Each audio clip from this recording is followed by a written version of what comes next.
Welcome to VisaWatch, episode 5. A couple weeks ago, I told you about the two guys that got kicked out of Indonesia for running a discriminatory run club. This week, there's more to that story, and it's not quite what it first looked like. That's this week's VisaWatch, 4 quick hits, and an update on being a good guest. Let's go. Greece. Wealthy Americans, especially Californians, are buying Greek golden visas as a hedge, a plan B they may never actually use. At the same time, Greece's own application queue shrunk 7% in 2 months because the government tightened investment thresholds. Read those two facts together. Rising American demand and a shrinking backlog are not necessarily good news. It just means fewer people are getting in the door, and the ones who do are paying more for it. Vietnam. Here's a Georgia-style situation depending on which outlet you read. Vietnam's 10-year golden visa either just launched or it's still sitting as an unenacted proposal with no legislative timeline. The people who actually process these applications for a living say the second one. Still a draft. If you're planning your move around Vietnam's golden visa, you're planning around something that doesn't exist yet. The real option right now is the DT Investor Visa series, which already gets serious investors up to 10 years through a temporary residence card.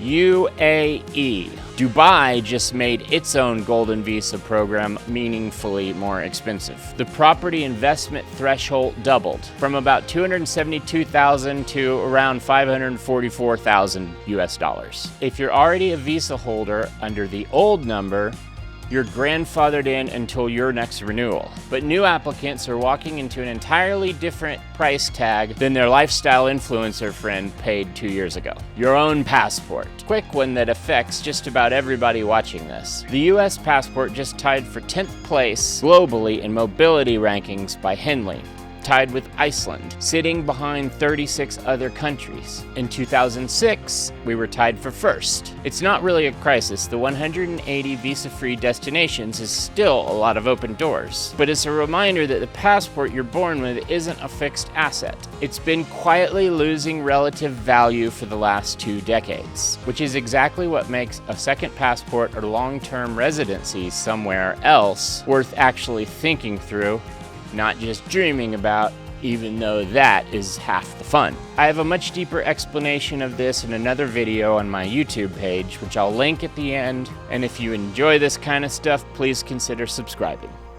Panama versus Costa Rica. I looked hard at Panama before landing in Colombia, and I can tell you why I didn't go that way, and it's not the visa. Panama's pensionado visa is, on paper, about as easy as retirement visas get. A lifetime pension of $1,000 a month gets you permanent residency. No real estate purchase required, and it processes in 3 to 6 months. Compare that to Costa Rica, which, according to the people who process the applications for a living, they're a good resource, treats a backpacker and a millionaire investor exactly the same. No fast lane, no separate track, just one system for everyone. That's starting to frustrate the high net worth crowd moving to the region, and it's part of why Panama is pulling ahead as Latin America's retirement default. What I think, Panama is structured, easy, dollarized English, built for a smooth landing, especially if you're retired and want the path of least resistance. If you don't want to be doing exchange rate math in your head all the time, or if your Spanish is more on the level of, say,